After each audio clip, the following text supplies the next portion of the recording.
सुरभिशरणं सुरभिशरणं सुरभिशरणं सुरभिशरणं हरिशरणं हरिशरणं हरिशरणं हरिहर शरणं हरिशरणं हरिशरणं हरिशरणं हरिहर शरणं। गोपाल कृष्ण भगवान की आदि शक्ति श्री सुरभि गो माता की कल्प गुरु दत्तात्रेय भगवान की सत्य सनातन धर्म की जय जय श्री राम जय जय श्री श्याम हर हर महादेव हर। नारायण नारायण नारायण नारायण नारायण। सर्वेश्वर सच्चिदानंद घन परमात्मा की असीम अहेतु की कृपा से और पूज्य गो माता के वात्सल्यमय अनुग्रह से आप हम सभी को गो महिमा संतवाणी सत्संग का सौभाग्य मिल रहा है। भगवती गो माता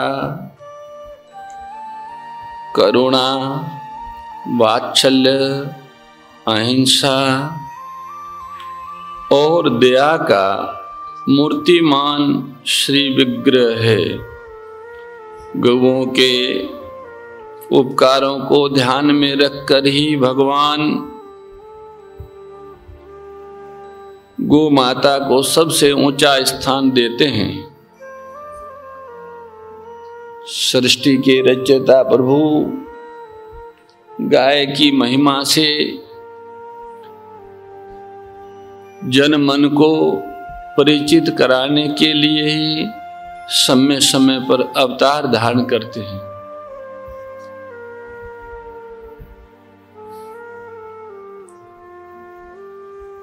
गो माता के उपकारों का कोई वारा पार नहीं है। धरती उनके लिए है, उन्हीं के लिए धरती स्थिर है। पवन उन्हीं के लिए चलता है, सूर्य उन्हीं के लिए उदय होते हैं, समुद्र उन्हीं के लिए मर्यादा में रहते हैं और मेघ समय पर उन्हीं के लिए बारिश करते हैं। क्योंकि गो सर्वहित करने वाली हैं। गो माता के द्वारा ही सबका हित होता है और गो का हित चाहने वाले के मन में जो भाव है परहित का, वो उनके कल्याण का कारक है। परहित बसहि जिनके मन माई, ताको जग कछु दुर्लभ नाई। जिनके हृदय में परहित निवास करता है, उसके लिए जगत में कुछ भी दुर्लभ नहीं है। परहित के जितने भी माध्यम है, उसमें सबसे श्रेष्ठ सर्वहितकारी प्रवृत्ति जो परहित की है, वह गो सेवा है।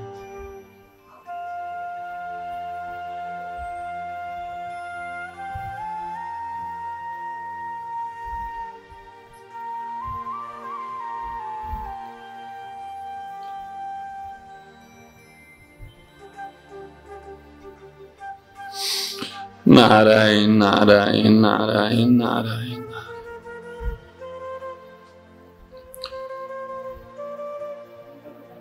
हम इन समय का और इन चर्चाओं का महत्व समझे और एक भी शब्द एक भी क्षण हमारा ये प्रातः काल का ऐसे ही नहीं जाना चाहिए, उसकी सावधानी व्यवस्था समिति रखें। परहित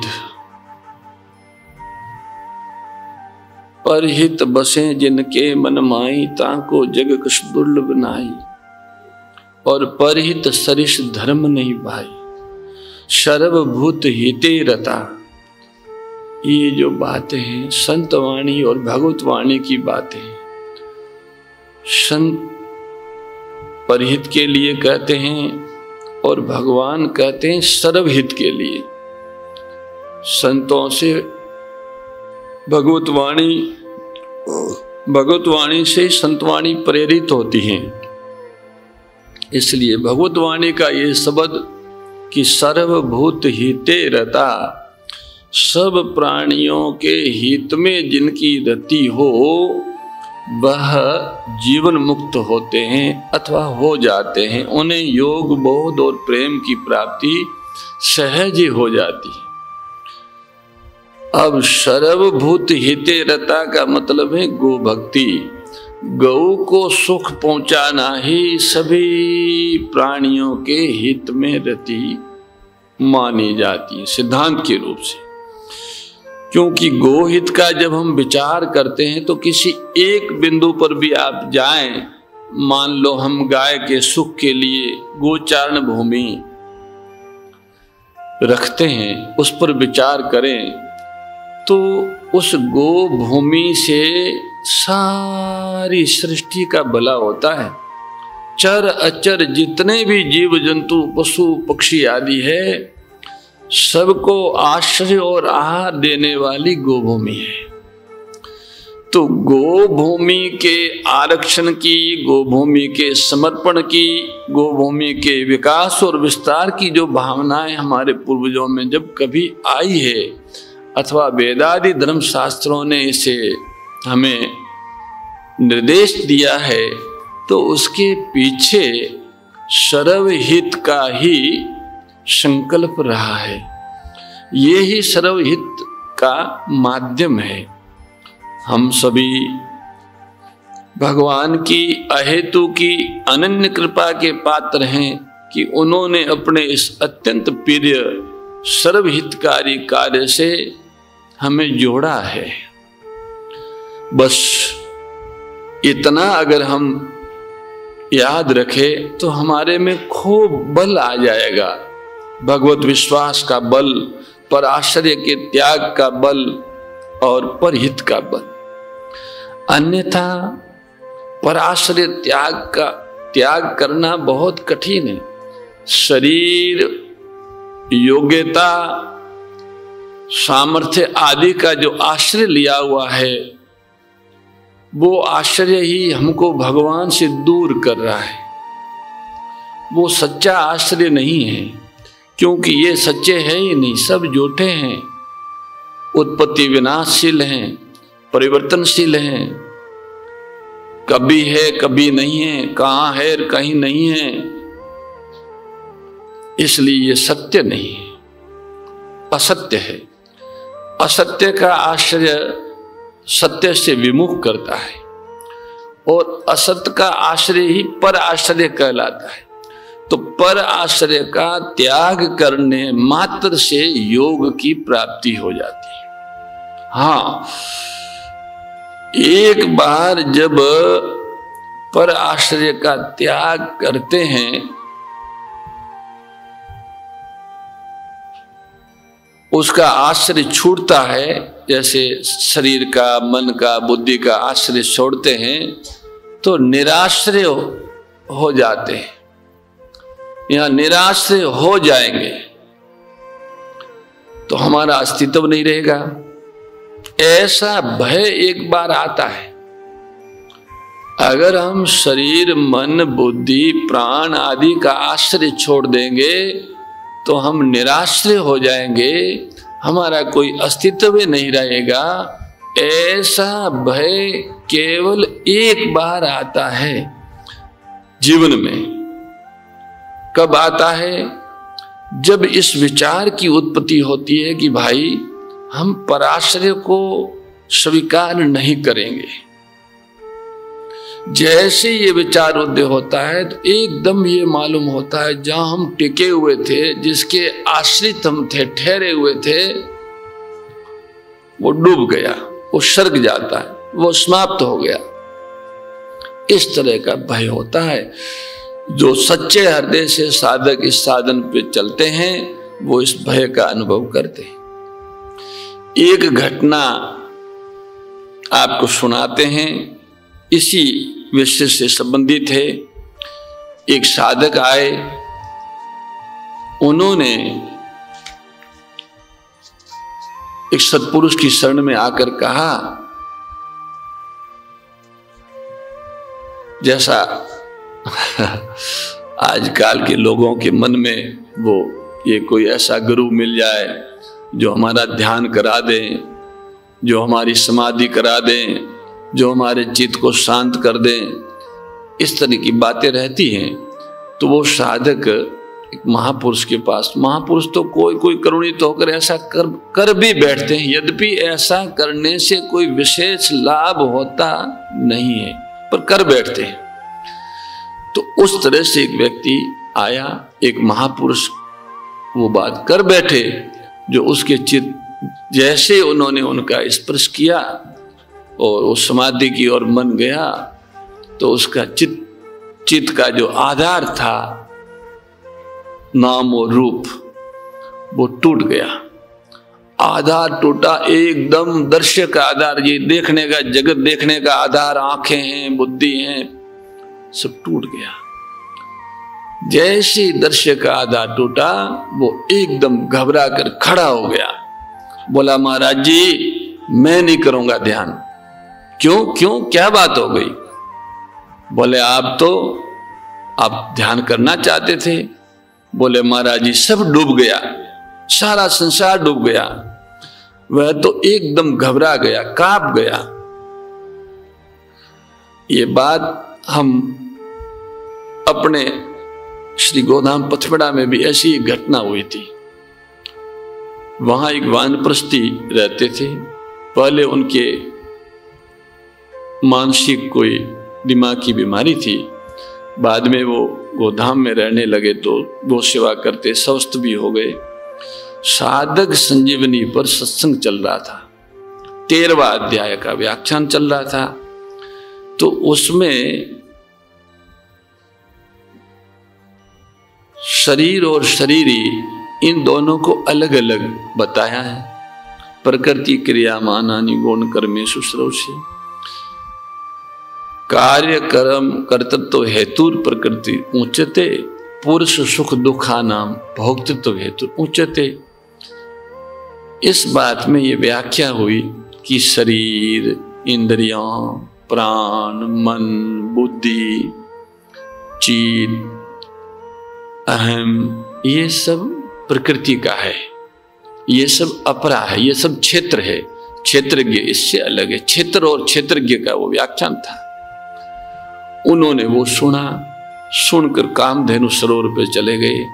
वहां बैठ के बोले कान टूट गया, आंख चली गई, हाथ नहीं है, ऐसे अपने आप बातें करने लग गए। वहां पे कोई व्यक्ति थे, उन्होंने ये सुना। अरे बोले दान जी बात हो, हनुमान जी नाम था, हनुमान जी बात हो, बोले वापिस पागल हो गए। क्या हुआ? बोले वो कह रहे थे आंखें चली गई मेरी, मेरा कान चला गया, मेरा हाथ चला गया, अब मेरे पास कुछ नहीं है, अब मैं कुछ नहीं हूं, ऐसे बोले बातें कर रहे हैं। सत्संग के बाद में हम लोग वहां गए तो वास्तव में उनके ऊपर वो उसका प्रभाव चढ़ा हुआ था। जैसे कल हमारे नाथ जी महाराज यहाँ आए और यहाँ बैठ गए, बैठते ही उनको समाधि लग गई। अभी तक वो समाधि में है। बहुत मुश्किल से सुबह शाम को थोड़ा होश वो लिया, कर लिया। अब वो साधु है और पहले काफी साधन कर चुके हैं, इसलिए नहीं घबराए। पर नया आदमी होता तो घबरा जाता। वो बिल्कुल छूट गया, आंखें भी उनकी खोल नहीं पा रही है, खोलना चाहते हैं तो भी वो चेष्टा भी नहीं कर पा रहे ज्यादा। और 5-5 घंटा बाहर बैठे तो 5 घंटा बाहर ही बैठे रहे। तो ये जो बात है, जब आधार, असत्य का आधार टूट जाता है तो है में जाके अपना ठहराव होता है। वहां बड़ी शांति है, पर उस शांति का भोग नहीं करना। भूल हो रही है कि हम उसका भोग करने लग जाते हैं। हमें उस शांति को सुरक्षित रखते हुए अपनी जो मांग है उसे और सबल बनाना है। शांति कहाँ से आ रही? जैसे गंगा जी कहाँ से आ रही? गोमुख से आ रही है। ऐसे शांति का स्रोत क्या है उसे देखना है। वो कल पूछ भी रहे थे कि प्रसंग में कहीं आया होगा, सुरभि माँ के दूध की बूंद से क्षीर सागर बना, फिर उसमें भगवान विष्णु प्रकट हुए, विष्णु जी की नाभि से ब्रह्मा जी हुए, ब्रह्मा जी की नाभि से रुद्र जी हुए। तो वो कल पूछ रहे थे कि ये तो विष्णु भगवान कैसे प्रकट हुए? अब वो प्रकट जिससे हुए वो बात आपके ध्यान में आ जाएगी, समझ में आ जाएगी, स्वीकार कर लोगे, क्योंकि वो बुद्धि से तो पकड़ में नहीं आएगी, पर स्वीकार कर लोगे तो फिर शांति में भी रमण नहीं करोगे, समाधि का सुख भी नहीं भोगोगे, सिद्धियों को भी अपनी नहीं मानोगे। वो थोड़ा गहरा है, जाएंगे अवश्य एक दिन। तो उस व्यक्ति के चित्त का आधार टूटते वो घबरा गया और वहां से निकलने लगा, कांप गया। ये बातें प्रत्यक्ष है। अब आप विचार करके देखेंगे, ये दशा तब होती है जब आपकी कोई प्रिय वस्तु नाश हो जाती है। आपके पास बहुत सी वस्तुएं, बहुत से आपके साथी है, लेकिन बहुत सी वस्तुओं में से कोई एक वस्तु, जो बहुत से साथियों में से कोई एक साथी जिस वक्त आपसे अलग होता है या जिस वक्त उसका क्षय होता है, तो आप एकदम इतने अधीर क्यों हो जाते हैं? आप इतने घबरा क्यों जाते हैं? ये बात नहीं है कि वस्तु के नाश होने से घबराहट हुई, आपका वो आश्रय बना हुआ था, वो आश्रय टूटता है। जब अनेक आश्रयों में से एक आश्रय टूटने पर भी आदमी अस्त व्यस्त हो जाता है, तो जब सभी आश्रय टूटते होंगे तब क्या दशा होती होगी, सोचो। तो वहां एक बड़ी विचित्र दशा होती है, और इस दशा को सहन करने के लिए ही वैराग्य की बातें पहले से ही सिखाई जाती है, ज्ञान की बातें पहले से ही सिखाई जाती है, प्रभु विश्वास की बातें पहले से ही सिखाई जाती है। जहां कहीं निराश्रितता आ जाए तो आदमी घबरा न जाए, इसलिए उसे वैराग्य की बात, की ज्ञान की बात और भगवत विश्वास की बात संत शास्त्र अच्छी तरह से समझा देते हैं। जब कभी वो असत्य का आश्रय छोड़े या उसके आश्रय टूटे तब वो घबराए नहीं। अगर प्रभु विश्वास होगा तो वो तुरंत वहां टिक जाएगा। एक साधक आए हमारे पास, बोले हमको आकाश गमन सीखना है। तो हमने कहा ये तो कोई बहुत बड़ी बात नहीं है, पक्षी भी आकाश में उड़ते हैं। परमात्मा ने अपने को मनुष्य बनाया है तो धरती पर रहकर अपने लक्ष्य को प्राप्त करें, यही कुशलता है। फिर भी आपका मन हो तो एक प्रक्रिया है श्वास प्रश्वास के द्वारा ध्यान करने की, उसको आप करिए। और किसी से भी आप अन्य कोई चर्चा मत कीजिए, अन्य कोई विचार मन में आने मत दीजिए। दृष्टि को आप नासिका अग्र भाग में रखिएगा। चातुर्मास का समय था, उन्होंने अच्छे साधक थे, साधना शुरू की। अब एक दिन अचानक वो ऐसे लेटे हुए थे तो उनके स्थूल शरीर में से सूक्ष्म शरीर ऊपर उठा तो घबराने लगे, जो किया। पास वाला कक्ष था। हमने कहा क्या हुआ? हम खड़े होके गए तो वो ऐसे ही घबरा रहे थे, कर रहे थे। तो हमने प्रणव का उच्चारण किया और प्रणव के भगवान नाम के उच्चारण से उनका ध्यान उस तरफ गया तो उन्हें शांति हुई। बाद में हमने पूछा क्या हुआ? बोले हमारे शरीर छूट गया, हम ऊंचे चले गए, फिर हम डर गए कि कहीं गिर गए तो उसलिए हमें डर लगी। तो भाई ये सब साधना, शरीर से तुम अलग हो ये बात पहले से समझ में आ जाए, फिर अलग हो तो किसके आश्रित हो? भगवान के आश्रित हो, ये विश्वास हो जाए तो फिर डरेगा नहीं तो ये स्थूल शरीर तो नीचे पड़ा और आकाश में उड़ तो गया पर गिरेगा कहाँ? हाथ पांव टूट जाएगा।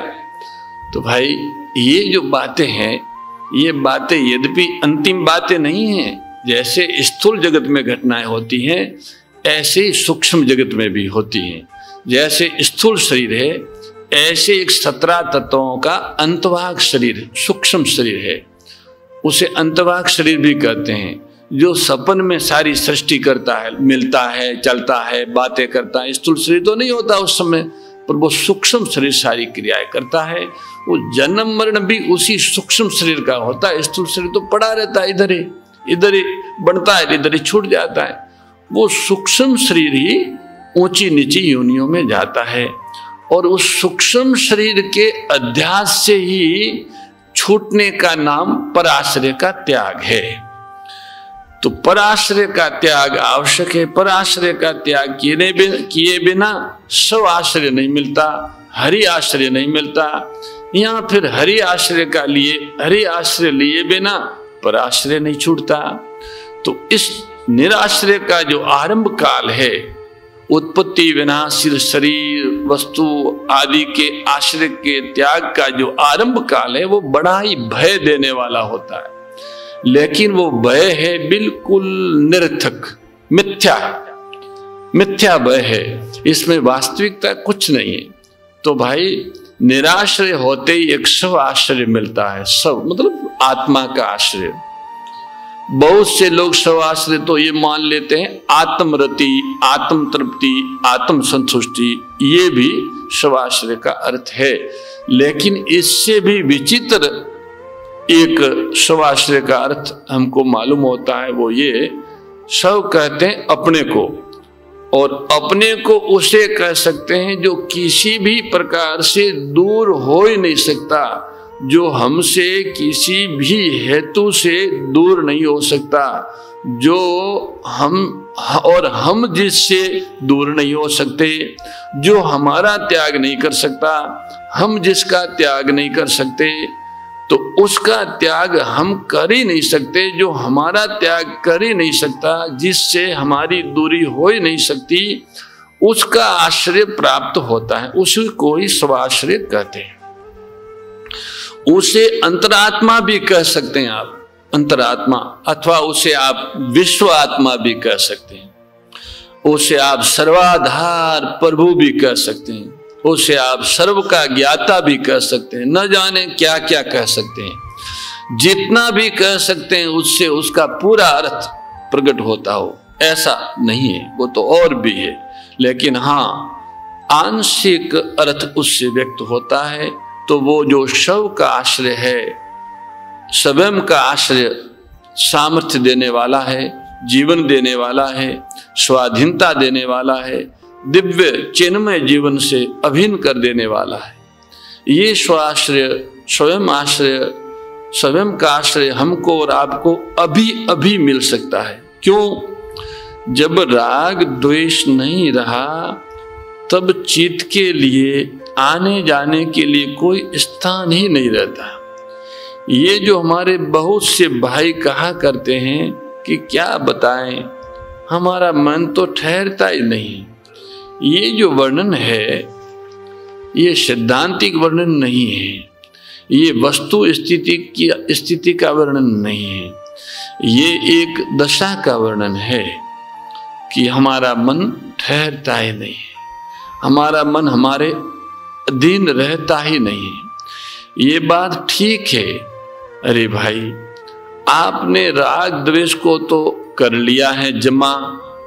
राग द्वेष इसलिए जमा होता है कि हमें सुख दुख भोगना पड़ता है।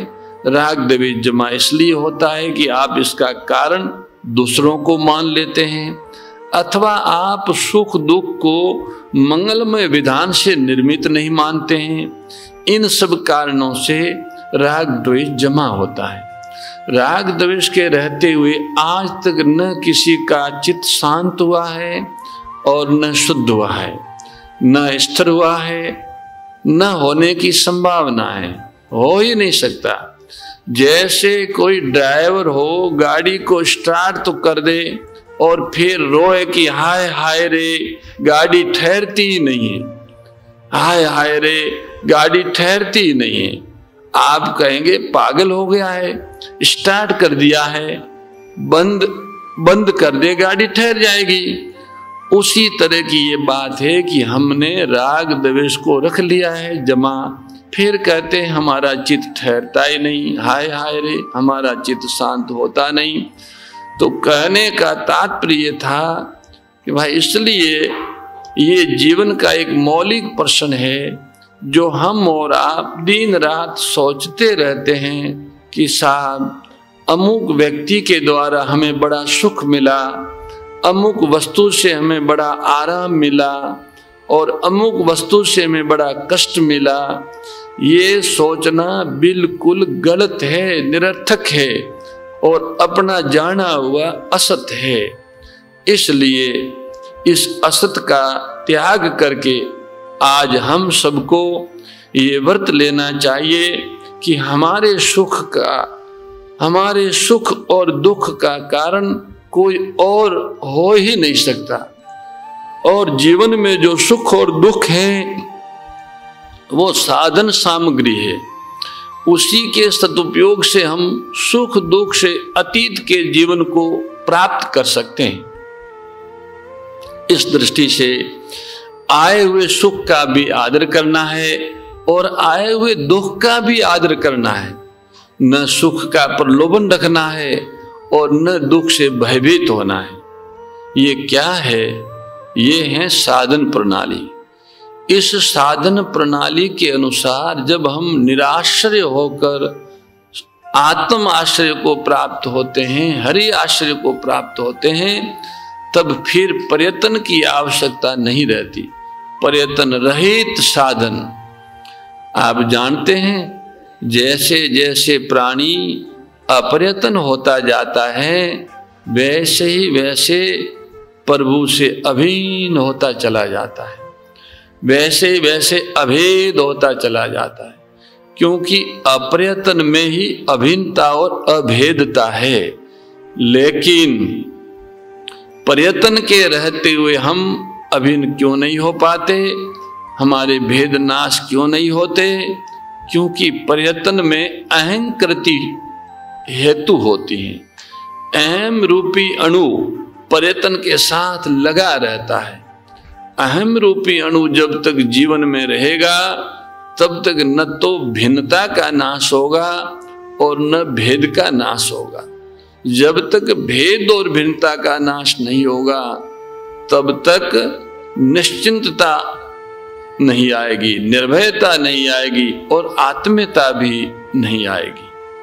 आप जानते हैं निश्चिंतता के बिना आवश्यक सामर्थ्य की अभिव्यक्ति नहीं होती।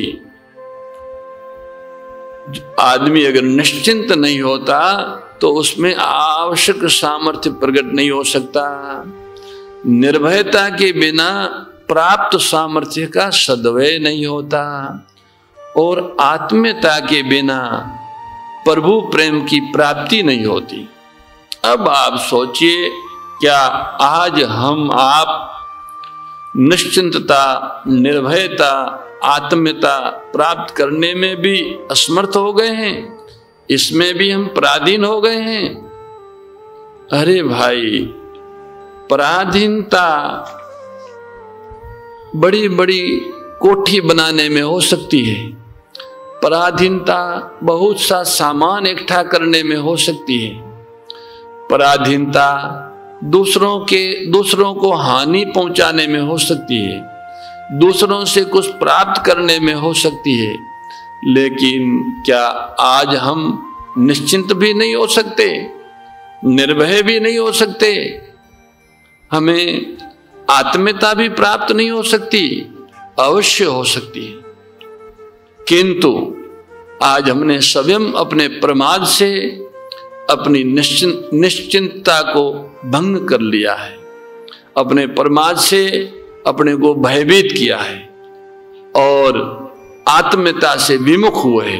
नहीं तो भाई ये तीनों बातें हर भाई को, हर बहन को सदैव प्राप्त हो सकती हैं। और इनके प्राप्त होने पर जिस जीवन में हमारा प्रवेश होता है, ये वो ही जीवन है जो संसार के किसी भी महान से महान मानव को मिला हो अथवा भविष्य में किसी भी महामानव को मिलेगा। उसी जीवन में हम प्रवेश कर सकते हैं। इस दृष्टि से मानव मात्र परमात्म प्राप्ति का पात्र है। किंतु अगर हम इस बात को छोड़कर परिस्थितियों के आधार पर समानता की खोज करें, वस्तुओं के आधार पर समानता की खोज करें, तो नहीं कर सकते। इस दृष्टि से तो हम समान है कि हम निश्चिंता, निर्भयता और आत्मीयता पूर्वक अविनाशी चिन्मय रसमय जीवन में प्रवेश कर सकते हैं। इसमें हम सब समान हैं। पर परिस्थितियों में हम समान नहीं हो सकते। वस्तुआं हम सबको समान रूप से नहीं मिल सकती, परिस्थितियां हम सबको समान नहीं मिल सकती, योग्यता हम सबको समान रूप से नहीं मिल सकती। तो आज हमें और आपको इस मौलिक प्रश्न पर बहुत गंभीरता से विचार करना है कि हम अपने सुख दुख का कारण जो दूसरों को मानते हैं वो नहीं मानेंगे, नहीं मानेंगे, नहीं मानेंगे। और इस बात को स्वीकार करने का जो फल होगा, सच पूछिए उसका महत्व हम व्यक्त नहीं कर सकते, और न आप किसी के व्यक्त किए हुए महत्व को जान सकते हैं। ये तो जब आप प्राप्त कर लेंगे तभी उस महत्व को जानेंगे, और इस महत्व को जानकर आपको एक पश्चाताप होगा और एक हंसी आएगी कि हाय हाय, ऐसा सुनहरा मानव जीवन, ऐसा सुंदर मानव जीवन जिसको हमने केवल इस भूल से बर्बाद कर दिया कि हमारे सुख का कारण अमुक वस्तु है, अमुक व्यक्ति है, हमारे सुख दुख का कारण अमुक वस्तु और व्यक्ति हैं इत्यादि। कहने का भाव यह है कि देखिए, साधन में एक बात का बड़ा ध्यान रखना चाहिए कि आप ये बात मत सोचिए कि हम बहुत भारी भारी साधन करेंगे, बहुत बड़े बड़े साधन करेंगे, कुछ नहीं कर पाएंगे। आप केवल एक बात अपने सामने रखिए कि कोई भी साधन का एक अंश आप स्वीकार कीजिए, स्वीकार करके उसको जीवन में रखिए। साधन का जीवन में रखना श्रम साध्य नहीं है, कठिनाई साधन को जीवन में रखने में कठिनाई नहीं है। साधन का जीवन में रखना स्वीकृति साध्य है, स्वीकार करना है। जहां आपने ये स्वीकार कर लिया कि अब हम किसी को भी अपने सुख दुख का कारण नहीं मानेंगे, अब यहाँ कोई भाई तर्क कर सकता है कि भाई ये बात कैसे हो सकती है, जबकि हम इंद्रियों के द्वारा जानते हैं अमुक व्यक्ति हमको दुख दे रहा है, और हम जानते हैं कि अमुक व्यक्ति से हमको सुख मिल रहा है। हम तो ये भी कह देते हैं कि इस जानकारी को आप मिथ्या मान लीजिए, झूठ मानिए, अपनी इंद्रियों के ज्ञान का धोखा मानिए। बोले क्यों? हम पूछते हैं, अगर आप गंभीरता से इस बात पर विचार करें कि अमुक वस्तु हमें दुख दे सकती है, तो रसगुल्ला खाने से हमें बड़ा सुख मिला। हम पूछते हैं कि भूख न होती तो उस वक्त जी मिचला रहा हो तो सुख मिलता? नहीं मिल सकता था। मान लो घबराहट होती और भूख न होती तो रसगुल्ला खाने से सुख मिलता? नहीं मिलता। एक बात। दूसरी बात सोचो, वस्तु जो मिलती है वो किसी विधान से मिलती है। विधान जो बनता है वो हमारे हित को लेकर बनता है। अगर आपको सुख मालूम भी होता है कि अमुक व्यक्ति ने हमें सुख दिया, और आपको मालूम भी होता है कि अमुक व्यक्ति ने हमें दुख दिया, तो भी आपको ये सोचना चाहिए कि ये तो ऊपर की बात है, सच्ची बात ये नहीं है। सच्ची बात तो ये सुख और दुख एक विधान से हमारे पास आ रहे हैं। व्यक्ति और वस्तु तो केवल ऊपरी भाग में निमित्त दिख रहे हैं। सुख दुख तो किसी और के द्वारा भेजा हुआ है, और जिसके द्वारा भेजा है वो हमारा अपना ही है। किस लिए भेजा है? तो सदुपयोग के लिए भेजा है। क्यों भेजा है? अगर सदुपयोग नहीं करेंगे तो सुख दुख से अतीत का जो जीवन है उसमें प्रवेश नहीं होगा।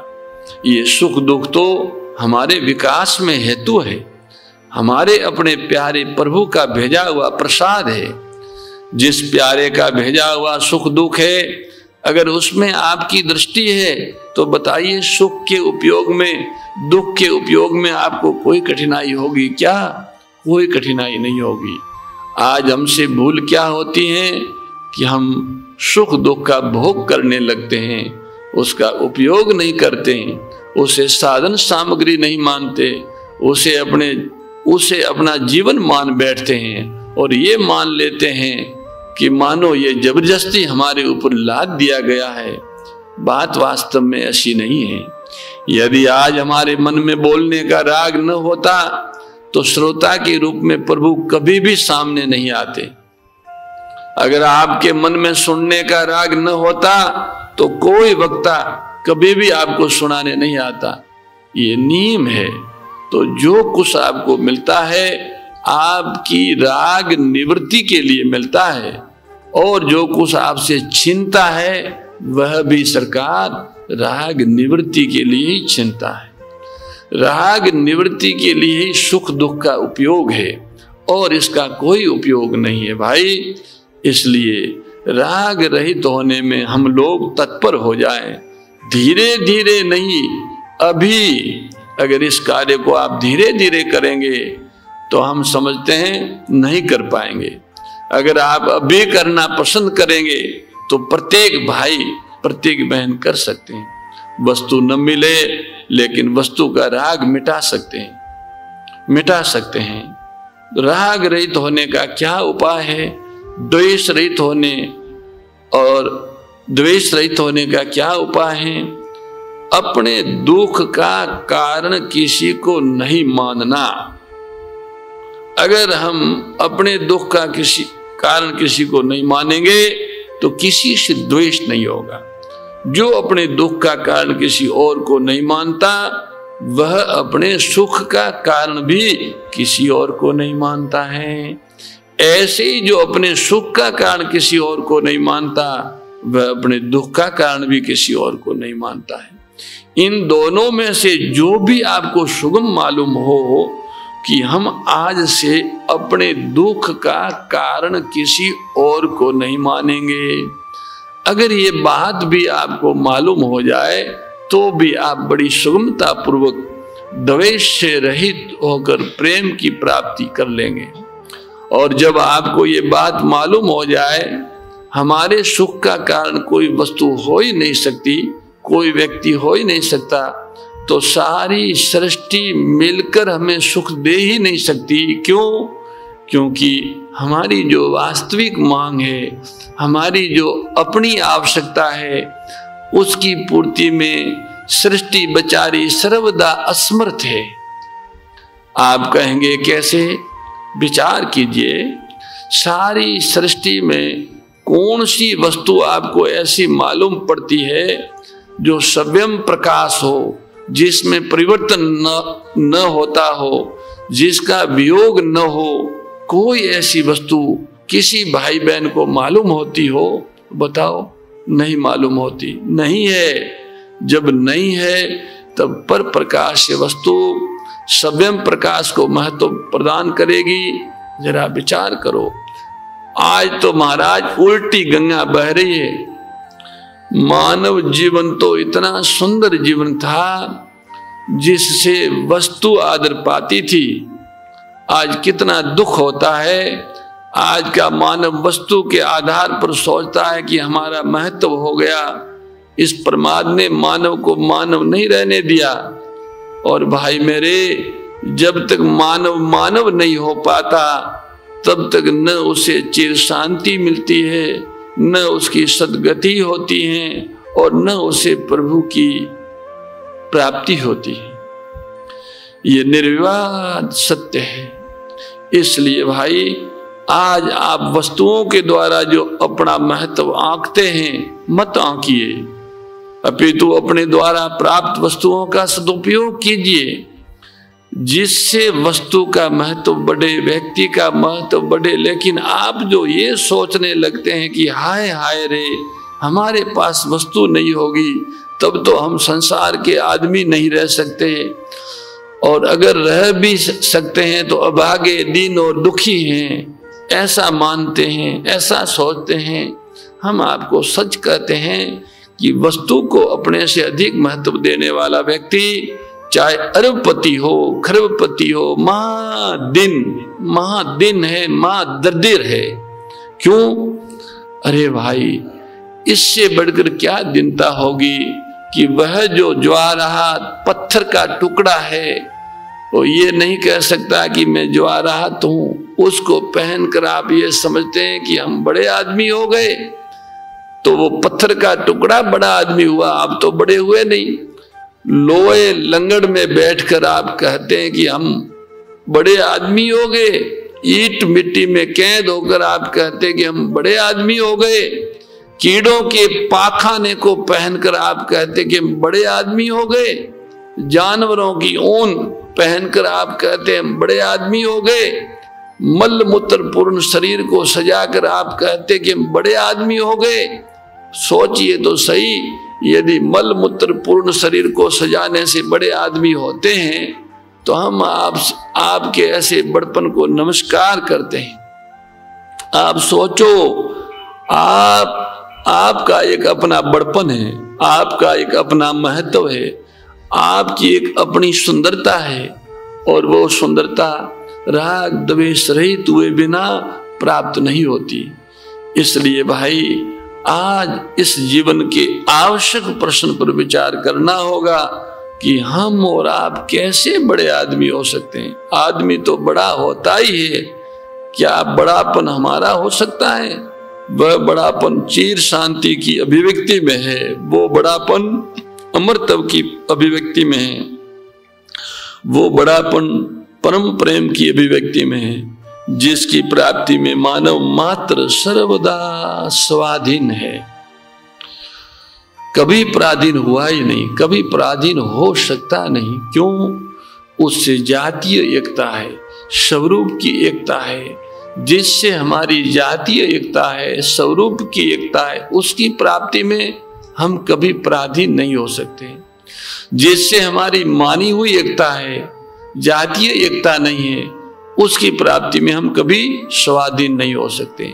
संसार से हमारी मानी हुई एकता है, शरीर से हमारी मानी हुई एकता है, और परमात्मा से हमारी वास्तविक एकता है।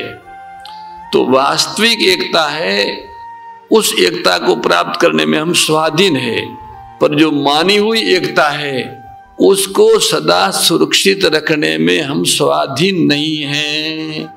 जैसे शरीर के साथ में हम अपने को मानते हैं तो हम शरीर के साथ सदा रह नहीं सकते। जैसे पद के साथ हम अपने को मानते हैं तो पद के साथ हम सदा रह नहीं सकते। हम धन के साथ अपने को एक मानते हैं तो हम धन के साथ सदा अपने को रख नहीं सकते। जैसे कोई कहे कि हम बहुत बड़े गुरु हैं, या हम बहुत बड़े धनी हैं, या हम बहुत बड़े नेता हैं, तो ये जो मान्यता है पद की और धन के, पद और धन को लेकर है। पद और धन के अभाव में फिर आप क्या हुए? उसके बाद आपका क्या परिचय है? आप तो अपने परिचय को खोकर पद और धन के परिचय को दे रहे हो, और फूंक भर रही है कि हम बड़े हो रहे, आप छोटे हो रहे हो, आप अपने आप को खो रहे हो। इतना ही नहीं, मानी हुई एकता से जब हम अपना महत्व आंकते हैं, जब हमारा महत्व यही होता है कि वस्तु की एकता से महत्व लोभ की उत्पत्ति करती है।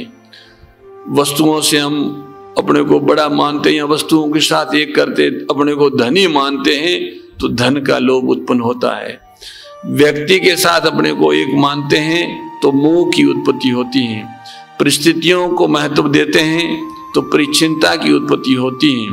और ये जो परिच्छिन्नता जीवन में आ गई, मोह आ गया, लोभ आ गया, काम आ गया, तो क्या आप समझते हैं यही महत्वपूर्ण जीवन है? अगर यही महत्वपूर्ण जीवन है तो निंदनीय जीवन फिर कौन सा है बताओ? हम तो नहीं समझ सकते। इसके अतिरिक्त कोई निंदनीय जीवन हो सकता है? तो भाई हमें और आपको इस बात पर विशेष ध्यान देना है कि हमारा अपना जो महत्व है, हमारी जो वास्तविक सुंदरता है, उससे विमुख न हो, उस रहस्य को भूले नहीं। हमारा जो वास्तविक महत्व है उसे हम कभी न भूले। हमारा आपका महत्व राग द्वेष रहित होने में है। राग द्वेष रहित होकर हम और आप अपनी वास्तविक सुंदरता को भी जान सकते हैं, अपने वास्तविक महत्व को भी जान सकते हैं, और उसके प्राप्त करने का उपाय है एकमात्र अपने सुख दुख का कारण किसी दूसरों को न मानना। ये बात जब हम और आप स्वीकार कर लें तो उसके पश्चात क्या होगा? जो चित्त इधर उधर भटक रहा था सुख की आशा के लिए और दुख से बचने के लिए, वह चित्त सब ओर से हटेगा और हट करके अपने आप अपनी ओर बढ़ेगा। अपनी माने आत्मा की ओर बढ़ेगा, परमात्मा की ओर बढ़ेगा। जैसा जैसा चित्त हरि की ओर बढ़ता जाएगा वैसा वैसा चित्त सुंदर भी होता जाएगा और स्वस्थ भी होता जाएगा। सच पूछिए तो समर्थ भी होता जाएगा। और जैसे जैसे चित्त समर्थ होता जाएगा वैसे वैसे वास्तविक जीवन से जो दूरी मालूम होती, भगवान से जो दूरी मालूम होती है, भेद मालूम होता है, वो दूरी और भेद मिटता जाएगा। दूरी और भेद मिटते ही जो आज यह मालूम होता है ये हमारा चित्त है, वो विभु हो जाएगा। विभु होने से वह आपकी सुंदरता है, वो जो आपकी महत्ता है, वह महत्ता व सुंदरता भी विभु हो जाएगी। जब वह महत्ता और सुंदरता विभु हो जाएगी तो सच मानिए समस्त विश्व में सुंदरता की अभिव्यक्ति होने लगेगी। फिर सुंदरता से भिन्न और कुछ नहीं रह जाएगा। सुंदरता कहते किसको है? जिसका त्याग न हो सके। बहुत से भाई कहते हैं ये स्थान बड़ा सुंदर है, लेकिन थोड़े दिन बाद चलने लगते हैं। हम उनसे पूछते हैं भैया इतना सुंदर स्थान है तो छोड़कर क्यों जाते हो? कहते अब तो नहीं रह सकते। तो असुंदर होगा न। जिसका आप किसी भी प्रकार से त्याग कर सकते हैं वो सुंदर नहीं हो सकता। इससे ये सिद्ध हुआ कि हमें उसको प्राप्त करना है जिसका हम त्याग कर ही नहीं सकते। जरा सोचिए, जिसका आप त्याग कर ही नहीं सकते, क्या उसमें प्रेम नहीं होगा? क्या उससे योग नहीं होगा? क्या उसका बोध नहीं होगा? तो सुंदर कौन है? सत्य कौन है? सत्यम सुंदरम शिवम। शिव ही सत्य है, शिव ही सुंदर है और कल्याण ही शिव है, तथा राग द्वेष रहित होना ही कल्याण है। राग द्वेष रहित होने का उपाय अपने सुख दुख का किसी को कारण न मानना है। किसी को अपने सुख दुख का कारण नहीं मानेंगे तो जीवन में राग द्वेष समाप्त हो जाएगा। राग द्वेष समाप्त हो जाएगा तो चित्त शुद्ध और शांत हो जाएगा। चित्त जब शुद्ध और शांत हो जाएगा तो सुंदरता की, सत्य की और शिव की अभिव्यक्ति हो जाएगी। किंतु जब तक हम उसकी ओर देखते हैं जो हमारा त्याग करता है, उससे सुख लेना चाहते हैं जो हमारे साथ नहीं रहता, जरा ध्यान दीजिए, तब तक भाई हमारी गति विधि और हो ही नहीं सकती। जिसमें अनंत सौंदर्य है उसकी ओर नहीं हो सकती। अनंत सौंदर्य की ओर हम तभी मुड़ सकते हैं जब हम उसकी ओर न देखें जो हमारे बिना रह सकता है। शरीर और संसार हमारे बिना रह सकता है तो हमारे बिना रह सकता है, हमको छोड़ के जाता है, जाएगा। उसी का अगर हम त्याग कर दें तो हमारी गति परम सुंदर परम सत्य प्रभु की ओर हो जाती है। अब आप विचार करें कि आपके बिना कौन नहीं रह सकता, तो आपके बिना वही रह सकता है जो अपने को अपने आप प्रकाशित करने में हेतु नहीं है, समर्थ नहीं है। अपने को अपने आप प्रकाशित करने में कौन समर्थ नहीं है? आपका प्यारा हाथ, आपकी प्यारी इंद्रियों, आपका प्यारा प्राण, आपका प्यारा मन, आपकी प्यारी बुद्धि अपने को अपने आप प्रकाशित करने में समर्थ नहीं है। इससे ये सिद्ध हुआ कि इन सब के बिना हम रह सकते हैं, ये हमारे बिना रह सकते हैं। एक आपको विचित्र बात बताएं, जिस समय आप इन सब के बिना रह सकते हैं और आप जब अपनी ममता का पत्थर इन सब पर से हटा लेते हैं, तब मालूम है क्या होता है? एक ऐसे अलौकिक जीवन की अभिव्यक्ति होती है। ये सब अपना भेष बदल बदल कर अपने अस्तित्व को खो खो कर आपके अस्तित्व से अभिन्न होने लगते हैं। जब ये आपके अस्तित्व से अभिन्न होने लगते हैं, तब आप फिर क्या होते हैं? तो आप अनंत की प्रीति हो जाते हैं। क्यों? इनके संयोग से आप हो गए आसक्त और इनके वियोग से आप हो जाएंगे प्रीति। जो आपका अस्तित्व क्या हुआ? उस अनंत की प्रीति ही आपका अस्तित्व हुआ। प्रीति जिसकी होती है उसी की जाति की होती है। परमात्मा की प्रीति परमात्मा की जाति की ही होती है। जैसे परमात्मा अविनाशी है, ऐसे परमात्मा की प्रीति भी अविनाशी है। लेकिन एक उसमें विलक्षणता होती है प्रीति में। वह क्या है? प्रीति मिली रहती है, प्रीति का नित्य योग रहता है। नित्य योग रहने पर भी नित्य वियोग भी रहता है।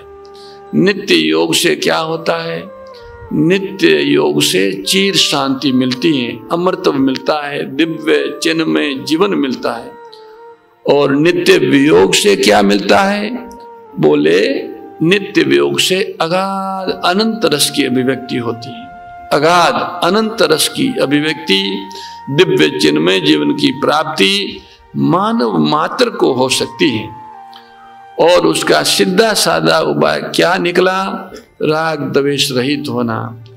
राग द्वेष रहित होने का उपाय क्या निकला? अपने सुख दुख का कारण किसी और को न मानना। इतना सहज साधन और इतना सुगम साधन भी यदि हम नहीं कर सकते तो क्या साधन कर सकते हैं बताओ? आज हम बड़े बड़े तप करने की सोचते हैं, बड़े बड़े जप करने की सोचते हैं, बड़े बड़े अनुष्ठान करने की सोचते हैं, बड़े बड़े दान करने की सोचते हैं। लेकिन ये भी कभी सोचते हैं कि ये जो हम कर रहे हैं ये अपने द्वारा कर रहे हैं कि प्राप्त वस्तुओं के द्वारा कर रहे हैं, प्राप्त व्यक्तियों के द्वारा कर रहे हैं? आपको मानना पड़ेगा जो वस्तुओं के द्वारा आप कर रहे हैं, जो व्यक्तियों के द्वारा आप कर रहे हैं, वह आपकी चीज नहीं है। आपकी चीज तो वही हो सकती है जिसे आप अपने द्वारा कर सके। अपने आप हम और आप यही कर सकते हैं कि अपने दुख का कारण किसी और को न माने, हम अपने सुख का कारण किसी और को न माने। तो ये बात प्रत्येक भाई प्रत्येक बहन अपने द्वारा कर सकते हैं। इस बात को करने के लिए हाथ हिलाने की आवश्यकता नहीं है, पैर हिलाने की आवश्यकता नहीं है, कुछ सोचने और समझने की आवश्यकता नहीं है। ये बात तो हम और आप अपने द्वारा ही कर सकते हैं। जो साधन अपने द्वारा कर सकते हैं उस साधन के करने में पराधीनता नहीं रह सकती। दूसरी बात, अपने द्वारा जो साधन किया जाएगा उसका फल अपने ही को मिलेगा, और दूसरों के द्वारा जो साधन किया जाएगा उसका फल दूसरों को मिलेगा। विचार कीजिए, वस्तुओं के सदुपयोग से आपको बहुत सारी वस्तुएं प्राप्त होगी, मिल जाती है। जो आदमी वस्तुओं का सदुपयोग करता है उनके पास में बहुत सारी वस्तुएं अपने आप पहुंच जाती है। वस्तुओं के द्वारा वस्तु की ही प्राप्ति हुई। जब वस्तु की प्राप्ति हुई तब वस्तु तो आपको प्राप्त थी, यही न कहेंगे। मात्रा पहले वस्तुओं की कम थी, अब बढ़ गई। मात्रा अधिक कम होने से कोई वास्तविकता में अंतर नहीं होता। वास्तविकता में अंतर होता है तो आज तक हमें कोई न कोई धनी ऐसा मिलता जो कह देता कि अब हमने धन का उपार्जन करना छोड़ दिया है, अब हम धन का उपार्जन नहीं कर रहे। हमें तो सच पूछिए, वास्तविकता की दृष्टि से एक साधारण मजदूर और बहुत बड़े मिल का मालिक दोनों एक मालूम होते हैं। मजदूर भी सोचता है पैसे कुछ बढ़ जाए और मिल मालिक भी सोचता है कि कुछ पैसे बढ़ जाए। किसान भी सोचता है कि हमारे खेत में पैदा हुई वस्तु महंगी बिके, और मिल ओनर भी सोचता है। हमें तो वस्तु स्थिति में कोई अंतर मालूम नहीं होता। वह जो अपने द्वारा जो चीज नहीं की गई उसका फल समान रहता है। अतः साधन वही सार्थक सिद्ध होता है जो अपने द्वारा किया जाता है। अपने द्वारा किए साधन में 2-3 बातें हो तो पहली बात तो ये हो सकती है कि हम किसी को अपने सुख दुख का कारण न माने, ये अपने द्वारा हो सकता है। दूसरा, हम किसी में श्रद्धा कर लें, ये भी अपने द्वारा हो सकती है। अथवा हम किसी की ममता तोड़ दें, ये अपने द्वारा हो सकता है। तो ममता रहित होना अपने द्वारा हो सकता है। किसी में श्रद्धा करना, संत में, शास्त्र में, सदगुरु में, भगवान में, ये अपने द्वारा हो सकता है। संत वाणी में, गुरुवाणी में, शास्त्रवाणी में श्रद्धा करना, ये अपने द्वारा हो सकता है। प्राप्त शरीर आदि से ममता छोड़ना अपने द्वारा हो सकता है। और अपने सुख दुख का कारण किसी को न मानना अपने द्वारा हो सकता है, ये अपने द्वारा हो सकता है। किसी का बुरा न चाहे, ये अपने द्वारा हो सकता है। सभी का भला चाहे, ये अपने द्वारा हो सकता है। कहने का तात्पर्य है कि जो साधन अपने द्वारा होता है उसी साधन से सिद्धि होती है। जो साधन अपने द्वारा नहीं होता, पराश्रय से होता है, उस साधन से बाह्य विकास तो दिखाई देता है लेकिन अपने को कुछ नहीं मिलता। दूसरों के सहयोग से जो साधन करते हैं उनसे बहुत सारी वस्तुएं मिल जाती हैं, बहुत सारे मकान बन जाते हैं, अपने अनुयायियों की भीड़ बढ़ जाती है, आश्रम बड़ा हो जाता है, ये सब तो हो सकता है, बाह्य विकास बोलते हैं इसको। लेकिन स्वयं को कुछ नहीं मिलता।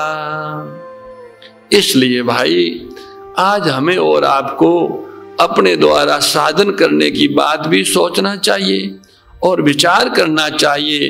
कल्पना करो कि हमारे में बोलने की शक्ति न रहे तो भी साधन कर सकते हैं कि नहीं, सुनने की शक्ति न रहे तब भी हम साधन कर सकते हैं कि नहीं, देखने की शक्ति न रहे तब भी हम साधन कर सकते हैं कि नहीं, हमारे पास कोई बाह्य वस्तु न रहे तब भी हम साधन कर सकते हैं कि नहीं, हमारे पास हाथ पैर न रहे तब भी साधन कर सकते हैं कि नहीं। इस प्रकार से जब आप हम विचार करेंगे और जब आप इस निर्णय पर पहुंच जाए कि हाँ कर सकते हैं, तो वह जो साधन होगा उस साधन में लेश मात्र भी पराधीनता नहीं होगी।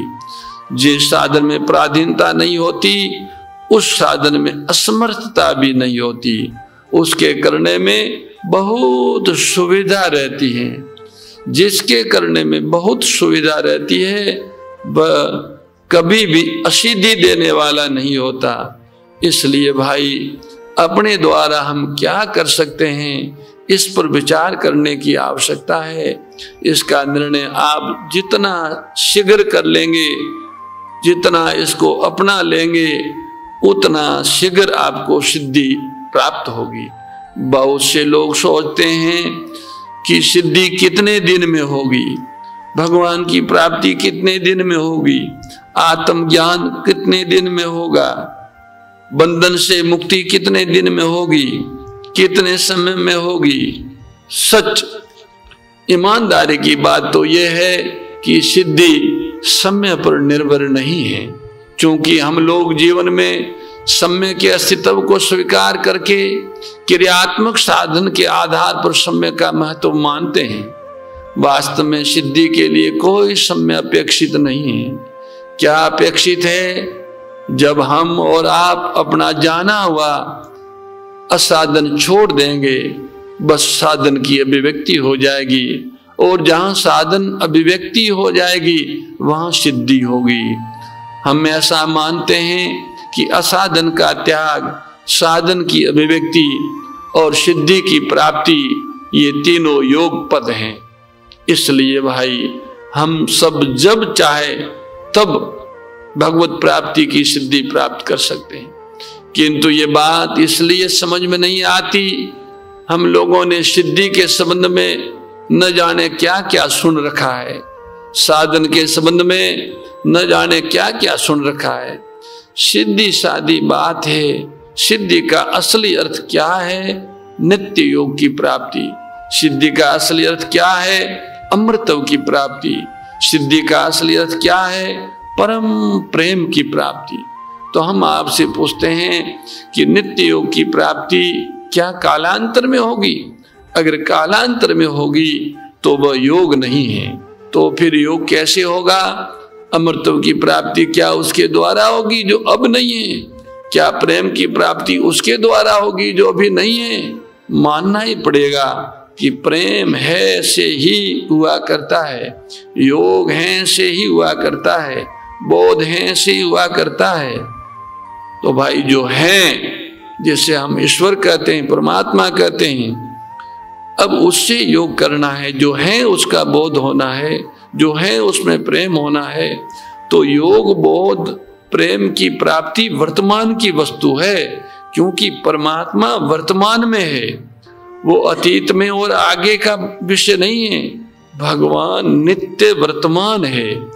तो उनसे योग होना, उनसे मिलना, उनका ज्ञान होना, उनका प्रेम पाना, ये वर्तमान की वस्तु है। किंतु क्यों नहीं हो पाते, क्यों नहीं मिल पाती? इसका एकमात्र कारण यह है कि राग द्वेष रहित नहीं होते हम। और राग द्वेष रहित क्यों नहीं होते?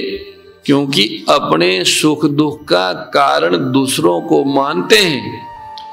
इस दृष्टि से हमें और आपको बड़े धीरज के साथ, बड़ी गंभीरता के साथ इस समस्या को हल करना है कि भाई अब हम कभी भी अपने सुख दुख का कारण किसी दूसरे को नहीं मानेंगे।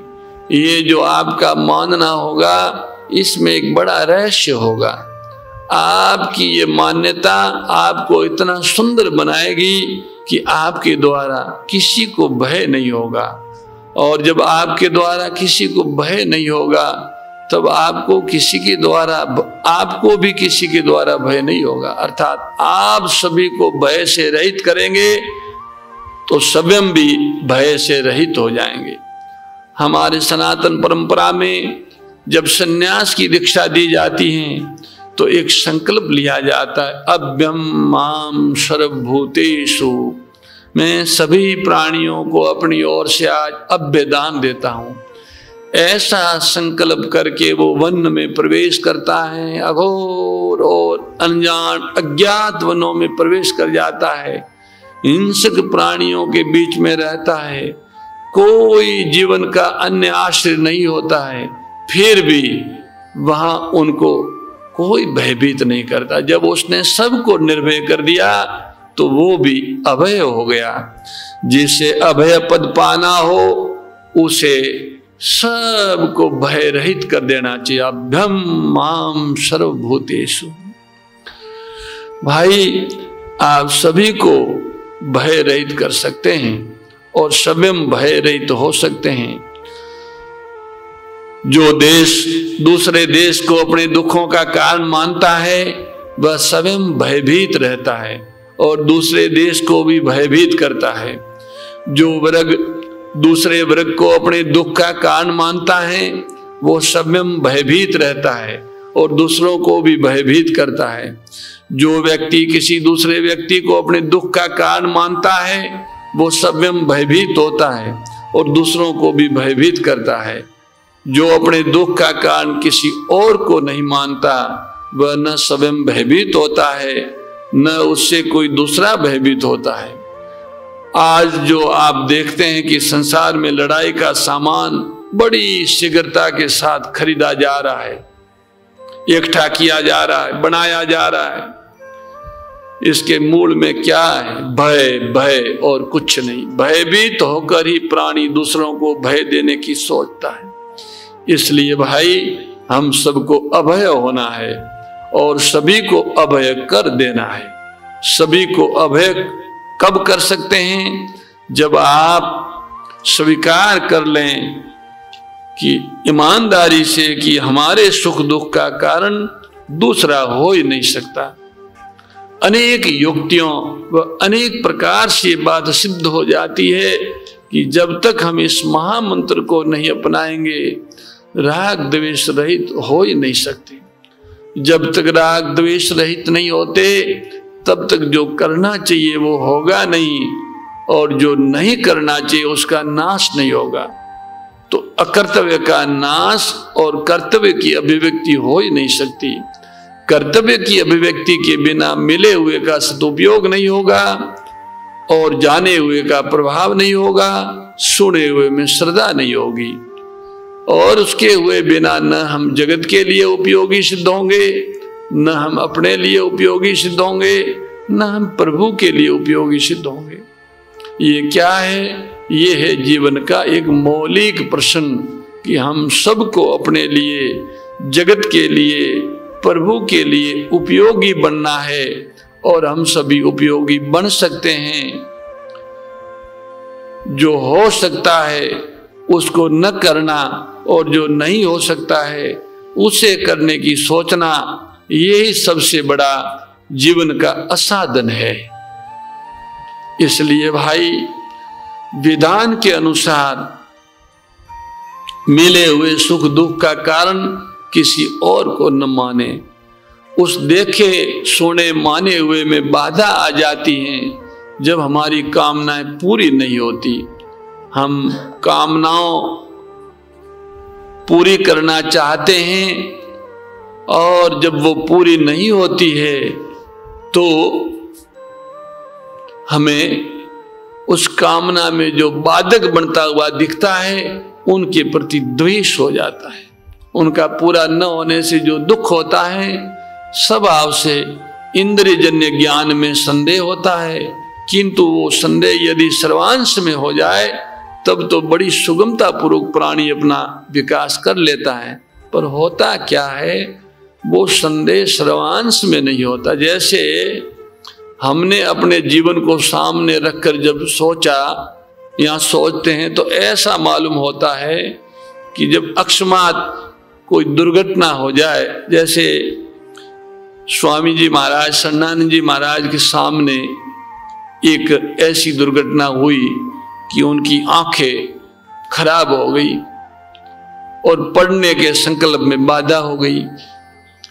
तब ये भास नहीं हुआ कि आज अगर देखने की शक्ति नाश हो गई है तो बोलने सुनने की शक्ति भी नाश हो सकती है, ऐसा भास नहीं हुआ। तो हुआ क्या कि अगर 1/5 भाग समाप्त हुआ है तो अभी 4/5 से काम चला सकते हैं। ये जो दशा है, ये दशा दुख को अधिक काल तक जीवित रखने वाली दशा है। उच्च कोटि के जो महापुरुष होते हैं वे किसी भी एक बात से सारी बातों को जान लेते हैं। जैसे कहावत है ना कि हांडी में एक चावल देखा जाता है और उससे ये पता चल जाता है कि सारा चावल सिद्ध हो गया है। ऐसी वस्तु स्थिति जिन व्यक्तियों की होती है वे तो बड़े ही सुगमता पूर्वक इंद्रियजन्य ज्ञान के प्रभाव से मुक्त हो जाते हैं और मुक्त होकर समस्त कामनाओं से रहित हो जाते हैं। कामनाएं क्या है? इंद्रियजन्य ज्ञान के प्रभाव से जिनकी उत्पत्ति होती है उन्हीं को कामना कहते हैं। उन कामनाओं से सभी कामनाएं, उन कामनाओं में से सभी कामनाएं आज तक किसी की भी पूरी नहीं हुई, किंतु कुछ कामनाएं अवश्य पूरी हो जाती हैं। कुछ कामनाएं जो पूरी हो जाती हैं ये है इंद्रियजन्य ज्ञान, अथवा इस ज्ञान में जो विश्वास है वह विश्वास समस्त कामनाओं की निवृत्ति के लिए प्रेरणा नहीं दे पाता, अथवा यूं कहो कि हम सभी कामनाओं का नाश करना चाहते हैं, ये बात वर्तमान जीवन से संबंधित नहीं हो पाती। तो होता क्या है? प्राय लोग ये कहा भी करते हैं कि अभी तो मौज में है, भविष्य में देखा जाएगा क्या होगा।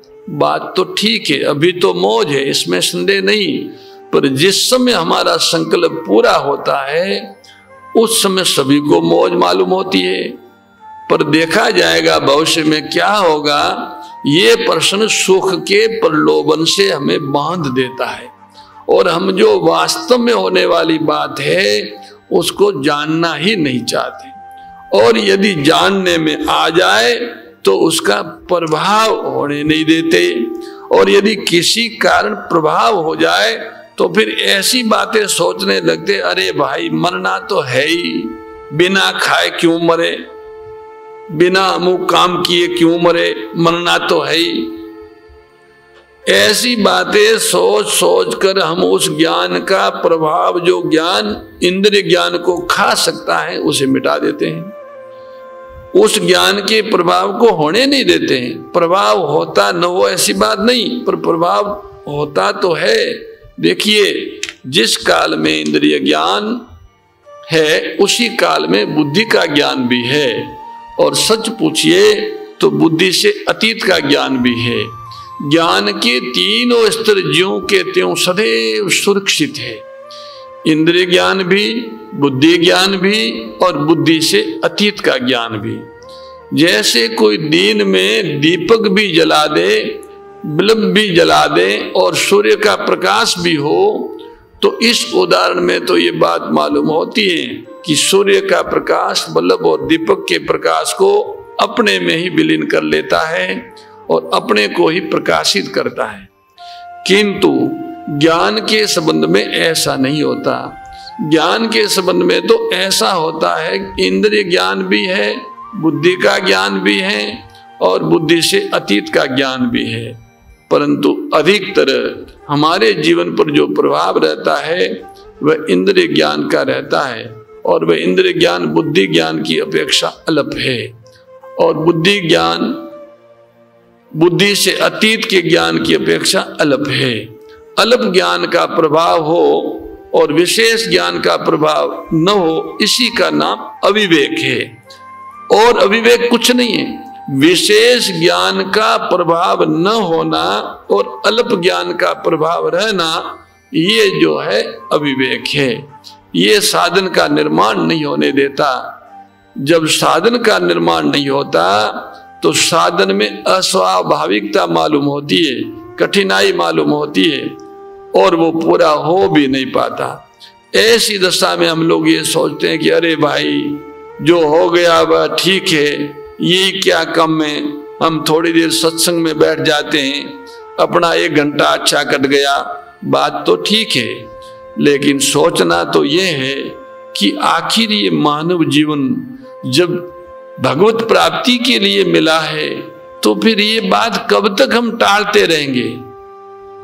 भगवत प्राप्त करने वाली बात हम कब तक टालते रहेंगे?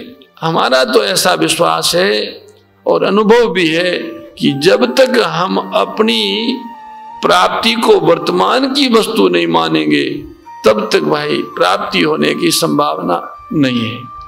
और जिस समय हम भगवत प्राप्ति की सिद्धि को वर्तमान की वस्तु स्वीकार करेंगे उसी समय हमारी शक्ति लग जाएगी। अब आप कहेंगे कि आप किस सिद्धि की बात कहते हैं? वह सिद्धि क्या है, सिद्धि का वास्तविक रूप क्या है, ये तो जब प्राप्त होगी तभी आप जान सकेंगे। लेकिन संकेत भाषा में ये कहा जा सकता है कि बुद्धि से अतीत का जो ज्ञान है अथवा बुद्धि का जो ज्ञान है उसका प्रभाव हो जाए जीवन में और इंद्रिय ज्ञान का उपयोग हो जाए। बुद्धि के ज्ञान का तो प्रभाव हो, इंद्रियों के ज्ञान का उपयोग हो। आप कहेंगे जरा इसे उदाहरण से स्पष्ट कीजिए।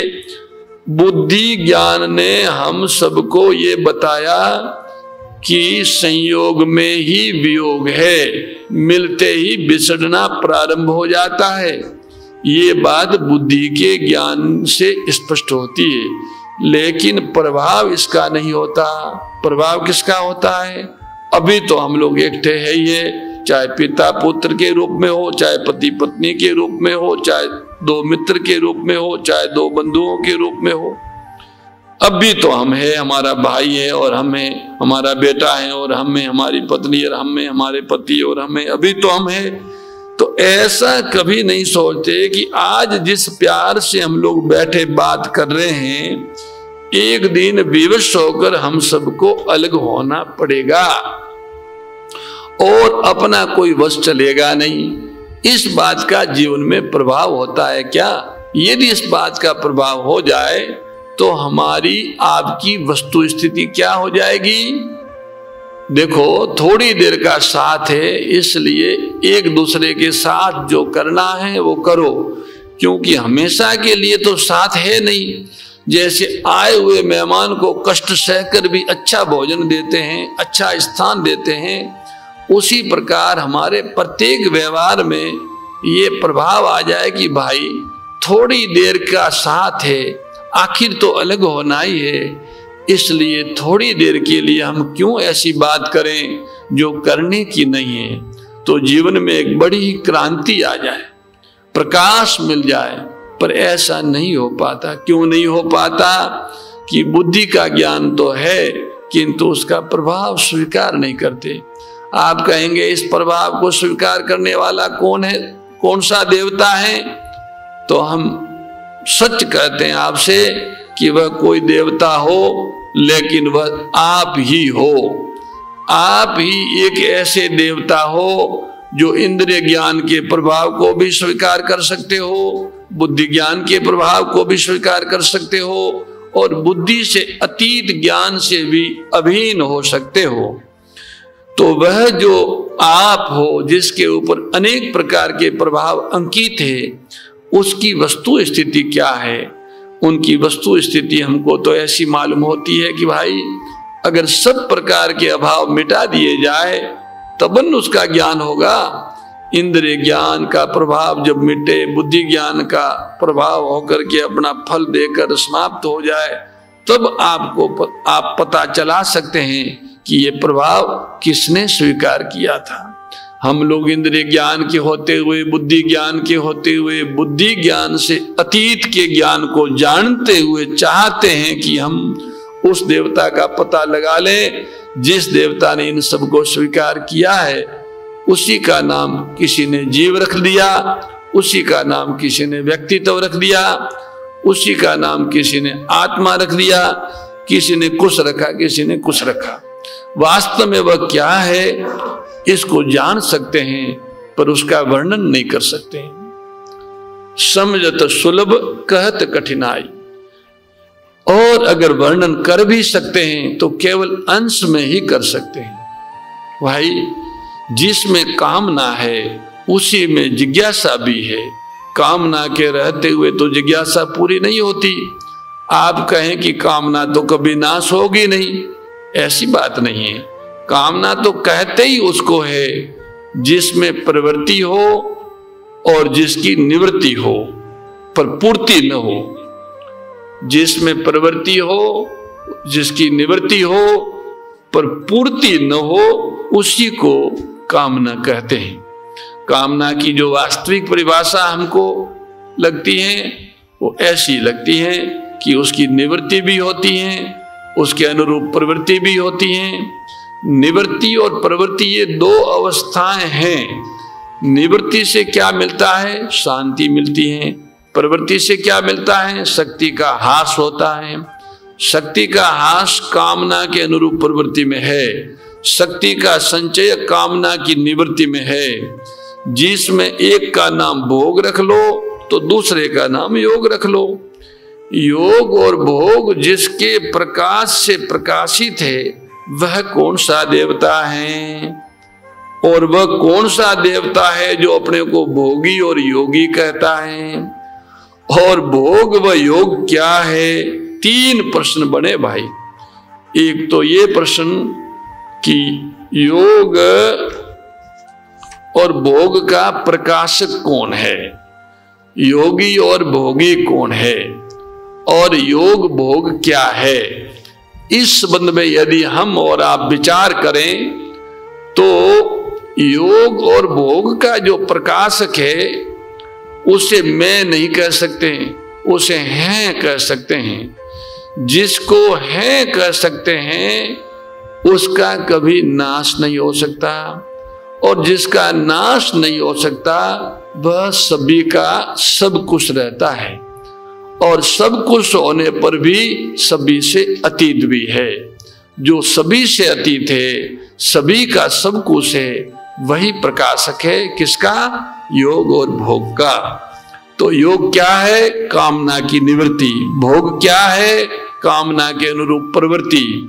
तो प्रवृत्ति का नाम हुआ भोग, निवृत्ति का नाम हुआ योग। और वह योगी और भोगी कौन है? उसको आप कहते मैं भोगी हूं, मैं भी हूं, मैं भोगी भी हूं और योगी भी हूं। तो ध्यान तो दीजिए, भोग और योग में तो परस्पर विरोध है। वह अगर प्रवृत्ति है तो वो निवृत्ति है, भोग प्रवृत्ति है तो योग निवृत्ति है। वह भोग शक्ति का नाश करता है तो योग शक्ति का संचय करता है। भोग अगर पराधीनता की ओर ले जाता है तो योग स्वाधीनता की ओर ले जाता है।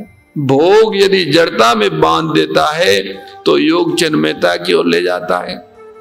बिल्कुल विरोध है। लेकिन क्या योगी और भोगी दो है? जरा ध्यान दीजिए, कैसी विचित्र बात है, कैसी अलौकिक बात है। भोगी और योगी, एक और भोग और एक और योग में विरोध है, किंतु जो अपने को भोगी कहता है वही अपने को योगी कहता है।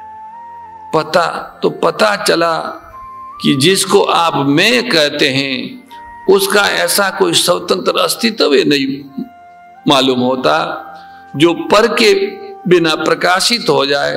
जैसे भोग के बिना भोगी प्रकाशित नहीं हो सकता, योग के बिना योगी प्रकाशित नहीं हो सकता, जिज्ञासा के बिना जिज्ञासु प्रकाशित नहीं हो सकता, प्रेम के बिना प्रेमी प्रकाशित नहीं हो सकता। ऐसा भाषित नहीं होता, ऐसा अनुभव भी नहीं होता। अतः तात्पर्य निकला कि हमें भोग का आश्रय लेकर अपने अस्तित्व को रखना है, अथवा योग का आश्रय लेकर अपने अस्तित्व को रखना है, अथवा जिज्ञासा का आश्रय लेकर अपने अस्तित्व को रखना है, या प्रेम का आश्रय लेकर अपने को रखना है। इन चारों में से किसी एक का आश्रय लेना ही पड़ेगा। आप ध्यान दीजिए, जब हम भोग का आश्रय लेते हैं तब सुख भोगते हैं रुचि से, लेकिन दुख भोगना पड़ता है विवशता से। सुख कोई व्यवस्था से नहीं भोगते, लेकिन दुख तो विवश होकर भोगना पड़ता है। तो जब विवश होकर दुख को भोगते भोगते हम इतने दुखी हो जाते हैं कि भाई अब तो हमसे दुख नहीं भोगा जाता। जब तो हमसे दुख नहीं भोगा जाता तो सुख का भोगना बंद करो। बोले ये अपने वश की बात नहीं है। तो भैया अगर तुम्हारे सुख भोगना, सुख भोग के त्याग करने की वश की बात नहीं है कि तुम सुख का भोग बंद कर सको, तो ये भी तुम्हारे वश की बात नहीं है कि दुख के भोग से बच सको। ये किसका सत्य नहीं है? कौन भाई बहन ऐसा है जिसका ये सत्य नहीं है कि सुख को भोगते हुए दुख को भोगना ही पड़ता है? अब दुख को हम चाहते नहीं हैं फिर भी आता है, और सुख को हम चाहते हैं फिर भी चला जाता है। तो भाई ये कौन सा देवता है कि हम तो दुख को चाहते नहीं, मजबूर होकर हमारे पास दुख भेज देता है? वो कौन सा देवता है? बोले आज तक उसका पता नहीं चला कि वह कौन सा देवता है। लोग तो ये कहने लगे कि भाई ऐसा विधान ही है, ये तो होनहार ही है, ये तो होगा ही। जो विधान होता है उसका कोई आधार होना चाहिए, उसका कोई प्रकाशक होना चाहिए। ये आपकी मर्जी की बात है कि आपको विधान तो मानना ही पड़ता है, लेकिन अब आप ये नहीं मानते कि कोई इसका आधार है अथवा ये किसी का विधान है। इसके न मानने से जिसका ये विधान है उसका कोई मूल्य घटता नहीं है। इसके मानने से ये किसी का विधान है, उसका कोई मूल्य बढ़ता नहीं है। परंतु ध्यान तो इस बात पर देना है कि जब आपको विधान मानना ही पड़ता है तो वह किसी का विधान है। इसके मानने में आपको आपत्ति क्या है? आप कहें कि हमें आपत्ति हो न हो पर हम नहीं स्वीकार करते, बड़ी सुंदर बात। लेकिन विधान को वह तो विवश होकर स्वीकार करना ही पड़ता है। बहुत ठीक बात। किसी ने कहा कि हम प्रकाश को तो मानते हैं लेकिन सूर्य को नहीं मानते, और बोले उष्णता को तो मानते हैं लेकिन अग्नि को नहीं मानते। तो इसमें अपनी कोई हानि नहीं होती, सूर्य को भी कोई अनादर नहीं मालूम होता। लेकिन एक बात तो बताओ कि विधान के अनुसार सुख दुख का भोक्ता किसको मानते हो? तो आपको कहना ही पड़ेगा कि अपने को मानते हैं। अच्छा भाई, सुख से अलग सुख का भोक्ता कभी तुमने देखा अपने को? आपने दुख से अलग दुख का भोक्ता कभी अनुभव किया? बोले सो तो नहीं किया। एक और आपकी इतनी उदारता है, जिसको आज तक नहीं देखा उसके अस्तित्व को आप मानते हैं। दूसरी ओर आपकी यह न्याय प्रियता है कि प्रकाश प्रत्यक्ष है पर सूर्य को नहीं मानते। हमारे संत वाणी की प्रणाली में किसी को मानने का लेश मात्र भी नियम नहीं है। अपनी बात दूसरों पे लादने का लेश मात्र भी आग्रह नहीं है।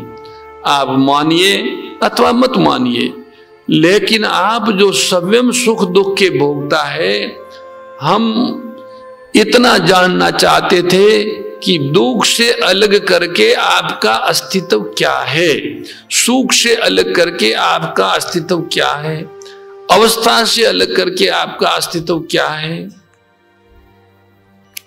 तो भाई वस्तु से अलग करके आपका अस्तित्व क्या है, इससे कृपा सिंधु आप विचार करें। जब इस दृष्टि से आप विचार करेंगे तो दुख से अलग होकर आप अपने को दुखी नहीं कह सकते, सुख से अलग होकर आप अपने को सुखी नहीं कह सकते, वस्तु से अलग होकर आप अपने को व्यक्ति नहीं कह सकते, अवस्था से अलग होकर आप अपने को परिच्छिन्न नहीं बना सकते। कहने का तात्पर्य है कि सुख दुख वस्तु अवस्था परिस्थिति आदि जो आपको हमको प्राप्त है, इंद्रिय ज्ञान से प्रकाशित प्रतीत होते हैं, यानी जिनकी प्रतीति इंद्रिय ज्ञान के आधार पर है, वही सुख दुख वस्तु अवस्था परिस्थिति बुद्धि ज्ञान से परिवर्तनशील है। कौन परिवर्तनशील है? सुख दुख वस्तु अवस्था परिस्थिति। जब ये परिवर्तनशील है तो उस परिवर्तनशीलता का ज्ञान जिस ज्ञान से होता है उसका नाम है बुद्धि का ज्ञान। किंतु जब आप कोई और नहीं इंद्रिय ज्ञान के प्रभाव से उत्पन्न हुई कामना का सुख भोगना चाहते हैं, तब बुद्धि का ज्ञान मन के अधीन हो जाता है। फिर मन इंद्रियों के अधीन हो जाता है, इंद्रियों विषयों के अधीन हो जाती हैं। तात्पर्य निकला कि इंद्रिय जन्य ज्ञान के प्रभाव से उत्पन्न हुई कामना की पूर्ति आपको असीम से ससीम की ओर, अव्यक्त से व्यक्ति की ओर, स्वाधीनता से पराधीनता की ओर, चिन्मयता से जड़ता की ओर ले आती है। अंत में परिणाम क्या होता है? दुख का प्रभाव आपके जीवन में एक चेतना प्रदान करता है। वह चेतना आपको विवश करती है जड़ता से, चिन्मयता से, पराधीनता से स्वाधीनता की ओर, अनित्य से नित्य की ओर अग्रसर होने के लिए। ये द्वंद्वात्मक स्थिति किसकी है? आपको मानना पड़ेगा मेरी है। वह जो मैं है, जिसकी ये द्वंद्वात्मक स्थिति है, वह जब तक सुख दुख का भोगी रहता है तब तक कामनाओं की उत्पत्ति का प्रवाह चलता ही रहता है। और जब वह सुख दुख का भोगी जिज्ञासु होता है तब कामनाएं मिटने लगती हैं। तो सज्जनों, आज के सत्संग का सार तत्व यह है कि हम प्राप्त सुख और दुख का कारण किसी और को न माने, उसे भगवान का भेजा हुआ विधान माने और इंद्रियजन्य ज्ञान को सत्य स्वीकार न करें। इंद्रियजन्य ज्ञान से जो वस्तु व्यक्ति पदार्थ सत्य लगती है वो बुद्धिजन्य ज्ञान से परिवर्तनशील लगती है। इसलिए इंद्रियों की दृष्टि से बुद्धि का ज्ञान श्रेष्ठ है और बुद्धि के ज्ञान से अंतर का ज्ञान श्रेष्ठ है। जो वस्तु इंद्रियों से सत्य लगती है वो बुद्धि से परिवर्तनशील लगती है और अंतर दृष्टि से वो वस्तु रहती ही नहीं है, केवल अंतर्यामी ही रहते हैं। अतः परम पिता परमात्मा और पूज्य गौ माता से प्रार्थना करते हैं कि हम सभी को इंद्रियजन्य एवं बुद्धिजन्य ज्ञान से ऊपर उठकर आत्मजन्य ज्ञान, यहां यूं कहे कि इंद्रिय दृष्टि और बुद्धि दृष्टि से ऊपर उठकर आत्म दृष्टि प्रदान करें, जिससे हम परमात्मा के दर्शन करके अपने जीवन को सफल बना सकें। इसी सद्भावना के साथ आज की सच्चर्चा को यहाँ हरि नाम और प्रार्थना के साथ विराम देते हैं। राम श्री राम, राम श्री राम,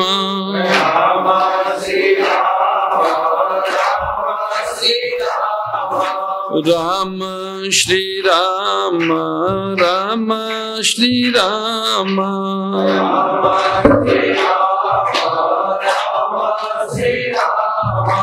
राम श्री राम, राम श्री राम, राम श्री राम, राम श्री राम,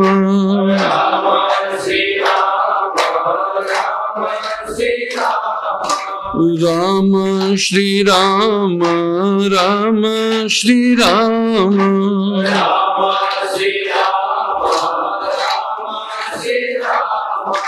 राम श्री राम, राम श्री राम, राम श्री राम,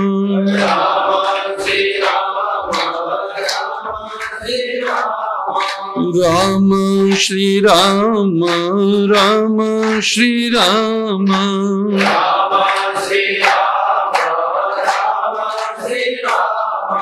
राम श्री राम, राम श्री राम,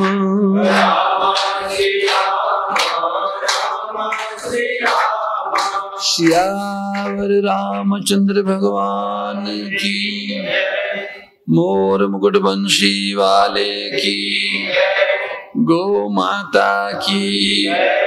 हे मेरे नाथ, आप अपनी सुधामयी सर्व समर्थ पतित पावनी अहेतु की कृपा से